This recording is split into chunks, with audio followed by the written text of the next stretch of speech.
हाँ सर। एक चीज सचिन जी मैं यहाँ ऐड करना चाहूंगा।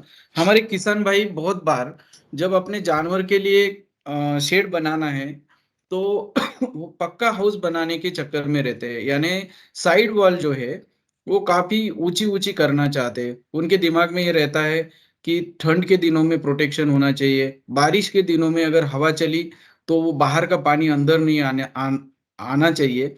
ये सब सोचकर काफी किसान भाई अपना जो एनिमल हाउस है या जो कैटल शेड है उसको इस तरह से कंस्ट्रक्ट करते हैं कि उसके साइड वॉल्स ऊपर ऊपर हो। मगर यस सर। ऐसे एनवायरनमेंट में शेड का फ्लोर अगर गीला रहता है और वॉल्स ऊपर है तो अंदर ह्यूमिडिटी काफी बढ़ जाती है, फिर कम टेम्परेचर में भी जानवर यहाँ परेशानी का सामना करता है। दूसरा और एक चीज फार्मर भाई करते हैं, किसान भाई करते हैं कि अपने शेड को विंटर में जानवरों को बचाने के लिए वो शेड नेट जो आती है उसको साइड से लगा देते हैं। यस।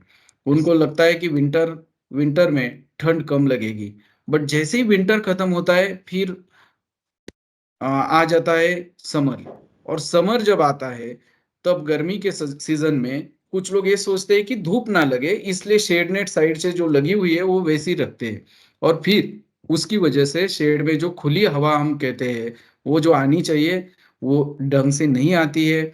फिर हमारा वेंटिलेशन है वो काफी कम हो जाता है। और मुझे लगता है कि फिर वो भी एक बहुत बड़ा कारण हो जाता है कि हमारे जो हाउसेस रहते हैं कैटल के लिए या गाय के लिए जो शेड बनाते हैं वो अगर इस तरह से हम उसके साथ छेड़छाड़ करें या उसको प्रॉपरली वेंटिलेटेड ना रखें तो वो एनिमल का जो शेड है वो भी एक रीजन बन जाता है वहां अंदर ह्यूमिडिटी ज्यादा मेंटेन रखने के लिए। और हवा नहीं ढंग से चलती है, क्रॉस वेंटिलेशन नहीं होता है, उसकी वजह से फिर हीट स्ट्रेस आ जाता है। बहुत सारे पार्ट्स में हम लोग देखते हैं हमारे किसान भाई छोटे छोटे फार्मर है, किसी के पास एक गाय है, किसी के पास दो चार पांच।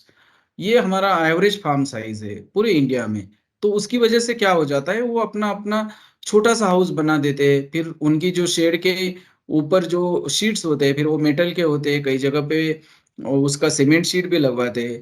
तो उसकी हाइट हार्डली 7 8 10 फीट के आसपास रखते हैं। 10 फीट तो काफी कम लोग रखते हैं, बट 8 फीट के आसपास हाइट वाले स्टार्ट। बहुत सारे शेड होते हैं। और ऐसे शेड में फिर हाइट कम होने की वजह से जो समर में गर्मी पैदा होती है वो गर्म हवा ऊपर ही रहती है और उस हवा शेड में रहने की वजह से ह्यूमिडिटी बढ़ जाती है, टेम्परेचर भी बढ़ जाता है और उससे जानवर कठिनाइयों का सामना करता है। एक और चीज मैं बताना चाहूंगा कि हमारा पंजाब में अगर हम देखेंगे तो पंजाब के किसान भाई काफी एडवांस है। उनकी शेड की हाइट अगर हम देखते हैं तो 12 से 15 फीट के ऊपर की हाइट वो लोग मेंटेन करते हैं।